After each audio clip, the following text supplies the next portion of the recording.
भजन संहिता 1 अध्याय के 1 वचन से 6 वचन तक। यह वचन उन व्यक्तियों के बारे में क्या कहती है जो व्यक्ति परमेश्वर की ठहराई हुई सीमा में वास करते हैं, उनका पालन करते हैं, उनके ठहराई हुई सीमा के भीतर ही अपना जीवन जीते हैं। और उन लोगों के बारे में बाइबल में ये जो वचन लिखा है वो क्या कहती है, जो लोग परमेश्वर की ठहराई हुई सीमा से बाहर अपना जीवन व्यतीत करते हैं, उनके सीमाओं को लांघते हैं मनुष्य। हे दोस्तों, आज मैं वही आप लोगों को बताऊंगी बाइबल के वचनों के द्वारा। परमेश्वर की सीमा क्या है? परमेश्वर की सीमा जो उन्होंने मनुष्य के लिए ठहराई है वो ये है कि तुम झूठ ना बोलना, तुम व्यभिचार न करना, तुम परस्त्री गमन न करना, तुम निंदा न करना। अर्थात परमेश्वर की हर एक आज्ञाओं का पालन करना ही उसके ठहराई हुई सीमा है। और जो व्यक्ति परमेश्वर के इन आज्ञाओं का पालन करता है वह परमेश्वर की सीमा के भीतर रहता है, ठहराई हुई उस सीमा को नहीं लांघता। और जो व्यक्ति इन सभी आज्ञाओं को तोड़ता है, अर्थात व्यभिचार करता है, निंदा करता है, किसी का दिल दुखाता है, किसी को झूठ बोलता है, झूठी गवाही कही देता है, तो वो परमेश्वर की ठहराई हुई सीमा को तोड़ता है, अतः परमेश्वर की आज्ञाओं का उल्लंघन करता है। तो उसका जीवन बाइबल के अनुसार कैसी होती है, आज हम इसी वचन के द्वारा जानेंगे। तो चलिए शुरू करते हैं। क्या ही धन्य है वो पुरुष जो दुष्टों की युक्ति पर नहीं चलता और ना पापियों के मार्गों में खड़ा होता और ना ठट्ठा करने वालों की मंडली में बैठता है, परंतु वो तो यहोवा की व्यवस्था से प्रसन्न रहता और उसकी व्यवस्था पर रात दिन ध्यान करता रहता है। वो उस वृक्ष के समान है जो बहती नालियों के किनारे लगाया गया है और अपनी ऋतु में फलता है और जिसके पत्ते कभी मुरझाते नहीं। इसलिए जो कुछ वो पुरुष करे वह सफल होता है। तो देखा दोस्तों, परमेश्वर उस व्यक्ति के विषय क्या कहती है जो परमेश्वर की सीमा में रहते हैं, परमेश्वर के आज्ञाओं का पालन करते हैं। यहाँ पर बाइबल कहती है जो भी व्यक्ति परमेश्वर की व्यवस्था से, परमेश्वर यहोवा की व्यवस्था से प्रसन्न रहता है और उसकी व्यवस्था पर रात दिन ध्यान करता है, वो उस वृक्ष के समान है जो बहती नालियों के किनारे लगाया गया है। इसका अर्थ ये है कि नालियाँ अर्थात बहुत सारे नदियाँ आपने देखी होगी और जिसके किनारे जो है पेड़ होते हैं बहुत सारे। तो क्या आपने कभी उन पेड़ों पर नज़र डाली है? वह कभी मुरझाते नहीं, वो बहुत ही ज़्यादा बड़े होते हैं, बहुत ही ज़्यादा अन्य पेड़ों से स्वस्थ होते हैं क्योंकि वह पानी के पास ही है।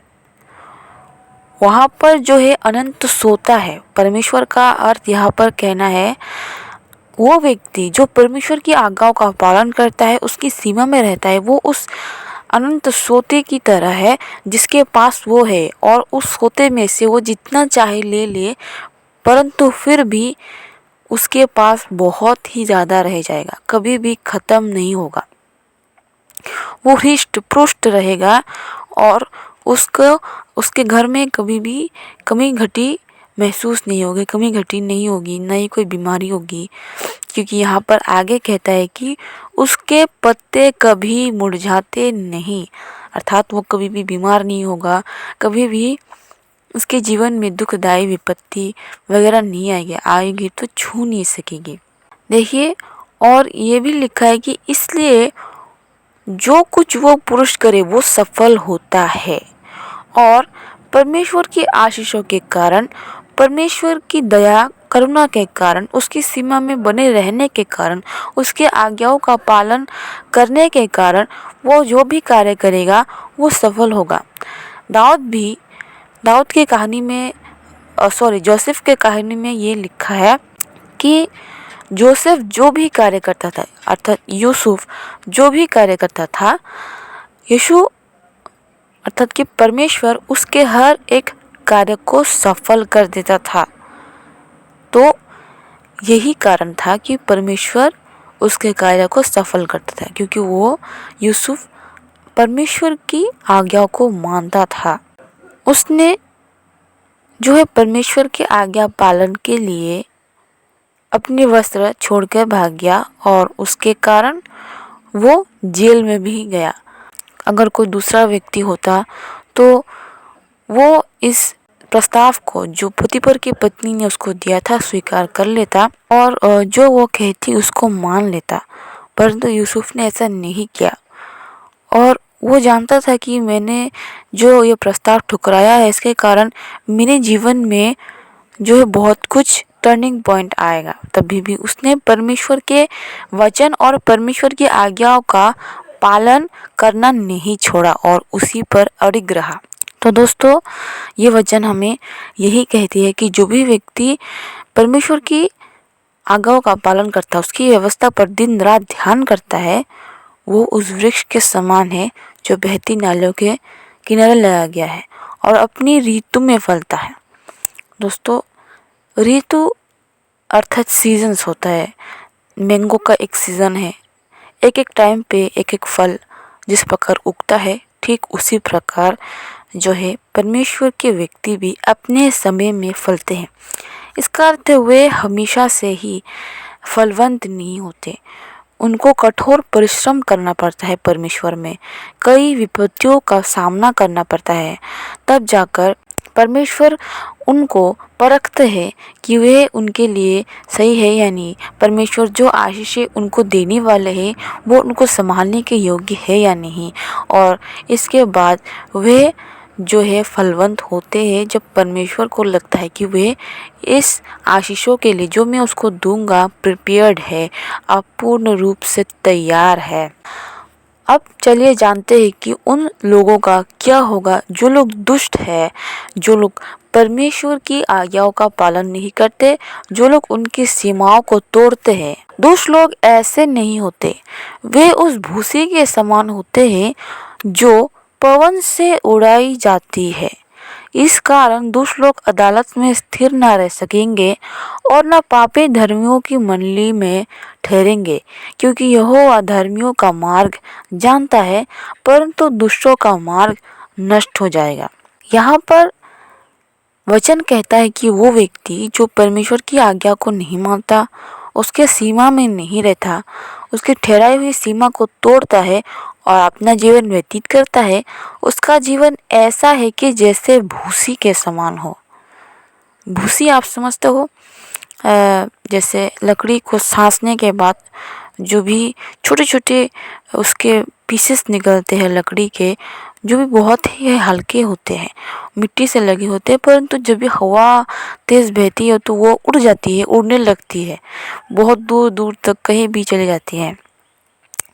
तो परमेश्वर उन दुष्टों को जो है उस कटी हुई लकड़ियों का जो भूसी है, जो छोटे छोटे पीसेस है, उसको दर्शाती है, जो कि कभी भी हवा के झोंके से उड़ जाएगी। जी हाँ दोस्तों, दुष्ट लोग कभी भी, बहुत है मानती हूँ, परंतु कभी भी हवा के झोंके से वे उड़ जाएंगे और आपको नज़र नहीं आएंगे। वे उनका होना ज़रूरी भी है, आवश्यक है, लेकिन वो कुछ समय तक ही सीमित है। वे सदा के लिए नहीं रह सकते और ना ही वे परमेश्वर की अदालत में कभी ठहरेंगे, क्योंकि अदालत में तो वही खड़ा होता है ना जिसने कोई बुरा कार्य नहीं किया हो और उसको साबित करना है कि मैंने बुरा कार्य नहीं किया है। एक दोषी को नहीं, परमेश्वर की अदालत में एक दोषी को खड़ा किया नहीं जाएगा, डायरेक्टली उसको हेल में डाला जाएगा। और पापी कभी भी धर्मी के साथ रहने नहीं पाएगा, और ये सत्य है। बाइबल का वचन कहती है कि कुछ समय बाद तुम पापी को देखोगे भी नहीं, उसके स्थान को भली बातें खोजने पर भी तुम्हें वो नहीं मिलेगा। वचन ये कहती है। और ऐसा तय देखना, एक ऐसा समय आएगा जब आपको पापी नहीं मिलेंगे, और वो तब होगा जब परमेश्वर के संग आप रहोगे। वो आपके जीवन से सारे दुष्ट को उखाड़कर ऐसा फेंकेगा कि आप उनको ढूंढने पर भी, उसके स्थान को ढूंढने पर भी आप दुष्ट को नहीं पाओगे। क्योंकि यहोवा धर्मियों का मार्ग जानता है, परंतु दुष्टों का मार्ग नष्ट हो जाएगा। यहोवा एक धर्मी पुरुष, एक धर्मी व्यक्ति क्या करता है, क्या नहीं करता है, क्या करना चाहता है, उसके मार्गों को जानता है। और जब वो व्यक्ति परमेश्वर को अपने सारे मार्ग सौंपता है कि परमेश्वर मुझे ये करना है, परमेश्वर मुझे इस रास्ते पर अपना जीवन बनाना है, परमेश्वर मेरी यह मोटिव है, परमेश्वर मेरी ये डिज़ायर्स है, तब परमेश्वर उसको जो है पकड़ लेता है और उसके लिए, उसके चुने हुए व्यक्ति के लिए उसको पूरा करता है, परंतु उसके समय पर नहीं, अपने समय पर। क्योंकि यहाँ पर कहते हैं कि वो अपनी ऋतु में फलता है, सीजन वाइज, जब सीजन आएगा तभी वो फलेगा। परंतु दुष्टों का मार्ग नष्ट हो जाएगा। दुष्ट का मार्ग तो कभी भी परमेश्वर की तरफ जाता नहीं, वो संसारिक है, वो दुष्ट की मार्ग है, वो उस शैतान का मार्ग है जो परमेश्वर से विरोध रखता है और मनुष्य को अपने साथ ले जाने के लिए ये सारी मार्गों का निर्माण किया है, जो कि संसारिक मार्ग में से निकालकर जाल आसानी से, बड़ी खूबी से आप लोगों को हेल्थ तक पहुंचाएगा। आपको लगेगा कि ये तो सभी कर रहे हैं, ये तो नॉर्मल बात है, परंतु इसी नॉर्मल बात से कब आप निकल कर उसके जाल में इस प्रकार फंस जाओगे कि निकलने के योग्य नहीं रहोगे, और आपके थोड़ी सी नासमझ की वजह से आप जाओगे सीधा हेल, नष्ट हो जाओगे शैतान के साथ। परंतु परमेश्वर धर्मी व्यक्ति को अवश्य ही बचाता है। जो भी व्यक्ति भला होता है ना, परमेश्वर उसको बचा लेता है। वो जानता है, क्योंकि वो आपके मन को जानता है, आपके स्वभाव को जानता है हर तरह से। इसीलिए जो भी व्यक्ति धर्मी होते हैं, या फिर जिसके भी हृदय में पाप करने की इच्छा तो नहीं होती परंतु वो करते हैं, परमेश्वर उन लोगों को जानता है।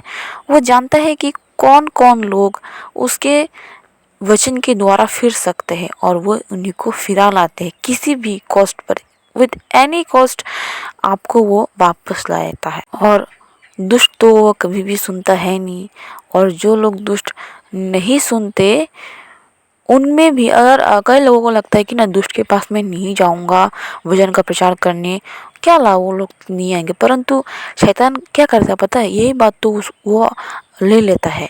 क्योंकि कभी कभी जो है बहुत सारा दुष्टों के बीच ना वो किसी एक जीव को फंसा कर रखता है, जो कि परमेश्वर के लिए योग्य चुने हुए लोग होते हैं। तो इसीलिए हमें हर जगह परमेश्वर का वचन प्रचार करना चाहिए, क्योंकि हजारों बुरे लोगों में भी एक व्यक्ति होगा जो अच्छा होता है। इसलिए परमेश्वर में, बाइबल में कहा है परमेश्वर ने कि वो 99 धर्मियों को, 99 भेड़ों को छोड़ वो उस एक खोई हुई भेड़ को खोजने निकलता है। तो हमें भी उन 99 धर्मियों को छोड़ हमें एक पापी जो यहाँ वहाँ गुम हुआ है खोजना है, और परमेश्वर के लिए उसको वापस ले आना है। दोस्तों, आज का वचन आपको कैसा लगा कमेंट में बताना, और आप जो है परमेश्वर की आज्ञाओं का पालन करते हैं या नहीं, ये भी कमेंट में बताना। क्योंकि दशा जो है आप लोग जान चुके हैं, अभी भी समय है कि आप अपना मन फिराएं और परमेश्वर में चलें।